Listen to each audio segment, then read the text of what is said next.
Good morning. இன்றைக்கி கூட நம் கோபத்தை குறித்து தான் பார்க்க போகிறோம். யோனா அப்படின்னு ஒருத்தர் இருந்தார் பைபிளில். அவரிடத்துல ஆண்டவர் சொன்னார், நான் நினிவே என்ற பட்டணத்தை நான் ஃபுல்லாக அழிச்சிட போகிறேன், இன்னும் 40 நாளுக்குள்ளே நான் அழிச்சிடுவேன், நீ போய் அந்த ஜனங்களுக்கு சொல்லு அப்படின்னு சொல்லிட்டு அவரும் அந்த ஜனங்கள் இடத்துல சொல்லுவார். சொன்ன உடனே அந்த ஜனங்கள் எல்லாம் என்ன பண்ணுவாங்க, உபவாசம் இருப்பாங்க. ஜனங்கள் மாத்திரம் இல்லை, அந்த ராஜா, அந்த மிருக ஜீவன்கள் எல்லாமே சாப்பிடாம ஆண்டவரை நோக்கி விண்ணப்பம் பண்ணுச்சு. உடனே ஆண்டவர் இவர்கள் பண்ணின அந்த விண்ணப்பத்தை கேட்டு அவர் மனதிறங்கி அந்த பட்டணத்தை அழிக்காமல் விட்டுறார்.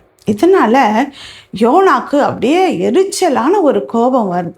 கோபம் ஆண்டவரிடத்துல கேட்குறாரு, இதுக்கு தான் நீங்கள் நினைவேக்கு போகணும்னு சொன்னப்போ நான் போகாமல் தர்ஷீஷுக்கு ஓடி போயிட்டேன். நீங்கள் சொன்னதை செய்ய மாட்டீங்க, நீங்கள் இரக்கம் உள்ளவர், நீங்கள் அதனால தான் நான் போயிட்டேன் அப்படின்னு சொல்லிட்டு ரொம்ப கோபத்தோடு சொல்லுவார், நான் இருக்கிறத விட நான் சாகிறது தான் ரொம்ப நல்லது அப்படின்னு. உடனே ஆண்டவர் சொல்லுவார், ஏன் இவ்வளோ எரிச்சல் ஆகிற அப்படின்னு சொல்லிட்டு, நீ எரிச்சலாக இருக்கிறது நல்லதோ அப்படின்னு ஆண்டவர் கேட்பார். இவர் என்ன பண்ணுவார், அந்த நினிவே பட்டணத்தில் விட்டு ஒரு தூரமாக போயிட்டு, பட்டணத்தை விட்டு வெளியே போயிட்டு ஒரு குடிசையை போட்டு அதில் உட்காந்துக்கிட்டு இந்த பட்டணத்தில் என்ன தான் நடக்குது அப்படின்றத நான் பார்க்க போகிறேன் அப்படின்னு சொல்லிட்டு உட்காந்துக்கிறார். உடனே ஆண்டவர் யோனாவுடைய எரிச்சலை, கோபத்தை எப்படியாவது தணிக்கணும் அப்படின்னு சொல்லிட்டு அவர் என்ன பண்ணினார், அந்த குடிசைக்கிட்ட ஒரு பெரிய ஒரு ஆமணக்கு செடியை வளர செய்தார். வேகமாக வளர்ந்தது அது ஒரே நாளில். அப்புறம் காலையில் எழுந்து பார்க்குறாரு, அந்த ஆமணக்கு செடி வளர்ந்தது பார்த்து அவருக்கு ரொம்ப சந்தோஷம், ரொம்ப குழுன்னு இருந்தது. மறுநாள் என்ன பண்ணினார் ஆண்டவர், ஒரு பூச்சியை அனுப்பி அந்த ஆமணக்கு செடியுடைய இலையை எல்லாம் அரித்து போடும்படி கட்டளையிடுறார். காலையில் எழுந்து பார்க்குறாரு, ஃபுல்லாக அரிச்சிட்டு ஒன்றுமே இல்லை அந்த மரம்.